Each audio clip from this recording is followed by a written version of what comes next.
Imagine finding a pair of glasses that reveals a reality you were never supposed to see. Through these lenses, you discover Hollywood isn't just entertainment, it's programming. Billboards aren't advertisements, they're coded commands. And the figures running the world? They aren't just selfish politicians, they are an entirely different species using humanity as a resource. While to some that sounds like a description of 2026, it's actually the plot of the 1988 cult classic They Live. John Carpenter didn't just make a sci-fi flick, he created a roadmap for how the masses are kept asleep at the wheel. Today, we are decoding the symbols and the warnings this movie tried to give us decades ago. By the end of this video, you will never see the world the same again. The world needs a wake-up call. We're gonna phone it in. They Live follows the story of a homeless man named Nada, a drifter who arrives in Los Angeles looking for the American dream, but instead, he stumbles into a nightmare. His journey into the truth begins when a mysterious group of hackers hijacks a television broadcast. Their message is chilling. They claim humanity has been turned into cattle, and that our reality is being broadcast to us through a signal that must be destroyed at the source. Our impulses are being redirected. We are living in an artificially induced state of consciousness that resembles sleep. The poor and the underclass are growing. Racial justice and human rights are non-existent. They have created a repressive society, and we are their unwitting accomplices.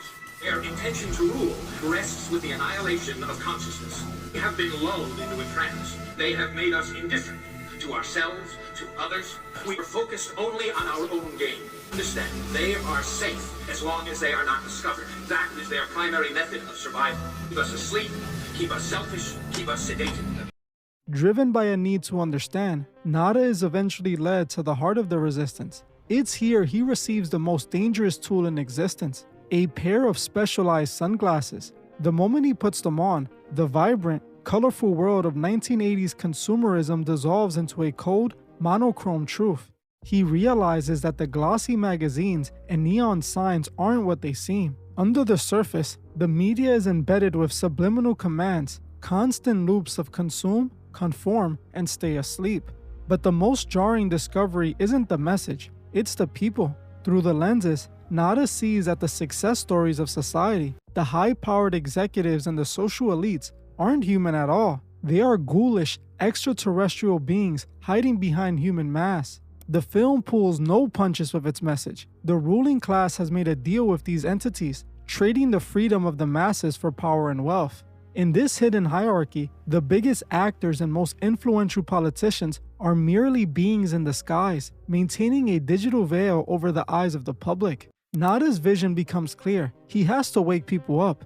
But Carpenter includes a brutal realization that mirrors our world today. When Nada tries to force others to look through the glasses to see the truth for themselves, he isn't met with a thanks. He's met with violent resistance. The masses refuse to see. They prefer the comfort of the lie over the responsibility of the truth, often labeling Nada as crazy rather than facing the monochrome reality. The story reaches a fever pitch as Nada joins an underground movement to take down the source of the broadcast. In a final, defiant act of sacrifice, he manages to destroy the signal's transmitter. As the machine falls, the veil lifts. Suddenly, the elites are exposed in mid-sentence on live television for exactly what they are. The world finally wakes up, but the cost of that awakening is everything. While most viewers in the 80s dismissed this as a standard sci-fi flick, there is a message hidden beneath the surface so powerful that it was almost certainly overlooked. If you think the takeaway is simply that the elite are aliens, you're only seeing the distraction. The film is actually presenting a much deeper, almost spiritual warning. It suggests that the systems of power are guided by dark, unseen forces that view the rest of humanity as a separate, lower species. In this world, the elites don't see themselves as part of the human collective. They believe they are higher beings, whose role is to harvest human energy and resources to fuel their own reality. This is where the movie shifts from sci-fi into the realm of the metaphysical. Consider the glasses. Most people interpret them as a high-tech gadget used to detect extraterrestrials. But if you look closer, the glasses serve as a spiritual lens, a third eye of sorts. They aren't just revealing aliens, they are revealing the spiritual darkness operating through chosen vessels in positions of influence. The movie is telling us that our modern society, with all its noise and neon, is merely a veil, a massive, coordinated distraction designed to prevent the soul from ever perceiving the true nature of its environment. Think about the accuracy of this metaphor today. The faces chosen to dominate your screen in film, television, sports, and music serve a specific function. They are the keepers of the dream. These industries act as a massive system of redirection, keeping the public's focus on the trivial, while those at the top operate without scrutiny. It is a constant 24/7 conditioning loop. Every billboard and every commercial is a fragment of code designed to keep you in a state of buy, eat, consume. This is the cycle of the resource. As the film bluntly states, we are being treated as cattle. For a tiny minority to maintain total freedom and a king-like status, they require a massive, working class to exploit. The hierarchy demands that there be lesser people to serve those with everything. The most haunting lesson of the film, however, happens during the legendary struggle between Nada and his friend Frank. When Nada tries to force Frank to wear the glasses, he isn't met with curiosity. He is met with a brutal physical rejection. Frank doesn't want to see the truth because the moment he does, his comfortable world is shattered. This mirrors our reality with terrifying precision. In 2026, almost everyone can feel that something is fundamentally off with the system. Yet, the vast majority of people choose to ignore the static. They pretend not to see because acknowledging the truth requires a level of responsibility that most find too heavy to carry.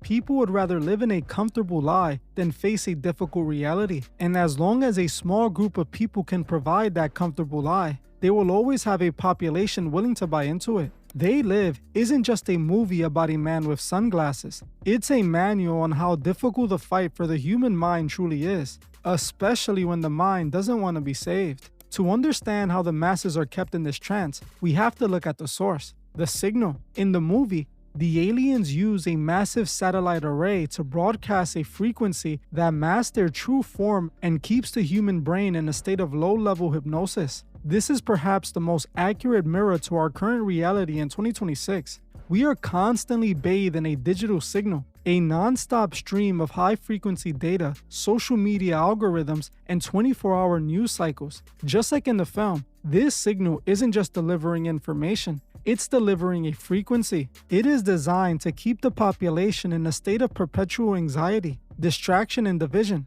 When you are vibrating at the frequency of fear, you lose the ability to perceive the spiritual world around you. You become trapped in the monochrome world where only the material matters.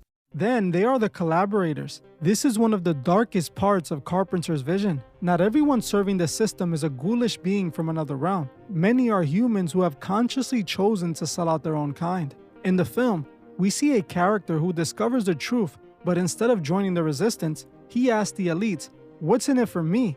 He is rewarded with a tuxedo, a fancy watch, and a life of luxury. We all sell out every day, might as well be on the winning team. Look around. This mirrors the gatekeeper class we see today. Academia and high-level corporate positions who know the system is designed to exploit. Yet they protect it anyway. Why?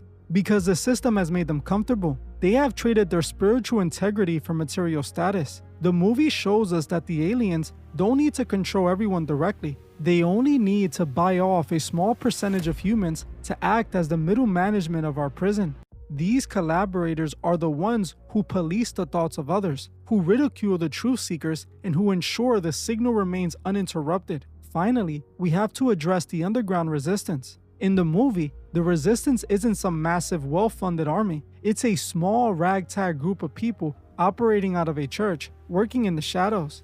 They are constantly being hunted, and their headquarters are eventually raided and destroyed. Again, this connects back to this all being a spiritual battle. Think about it.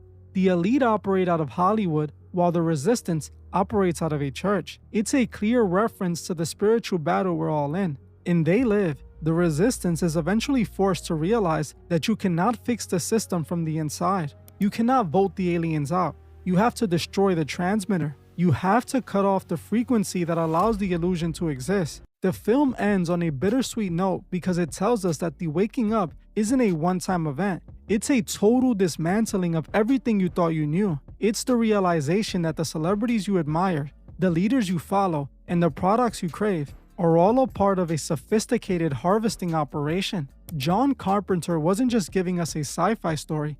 He was showing us the blueprint of a spiritual occupation. He was showing us that the glasses are available to anyone willing to look. But once you put them on, you can never go back to the world of color again. As the credits rolled on They Live in 1988, audiences walked out of the theater and back into a world of neon signs and colorful distractions. But for those who truly understood the message, the world never looked the same again. John Carpenter gave us more than a movie. He gave us a choice. The aliens and the signal may look different in 2026, but the objective remains the same: to keep the masses in a state of spiritual slumber while their resources and their attention are harvested. The glasses are available to you every single day. They are found in the moments you choose to question the narrative, the moments you look past the celebrity distractions, and the moments you refuse to be conditioned by the frequency of fear. Waking up is the most difficult thing you will ever do because it means losing the comfort of the lie. But as Nada showed us, it's the only way to truly be free. The system relies on your silence and your participation. The moment you stop obeying, the signal loses its power. This movie reminds me so much of 1989's Society. That movie follows the same theme of a society secretly being controlled by entities not of this world. The film reveals what they're truly using humanity for. If you want to see the movie that completely exposes this system, watch this video right now. Also, if you're interested in videos that go a step further in revealing the truth without the fear of censorship, consider checking out my Patreon. I just released a new video where I reveal my thoughts on everything happening in the world right now. Trust me when I tell you, you don't want to miss that episode. You can find my Patreon in the description, and if you want to support unfiltered content, make sure to like this video and subscribe to join the truth movement. I want to thank you all for watching, and I'll see you guys in the next one.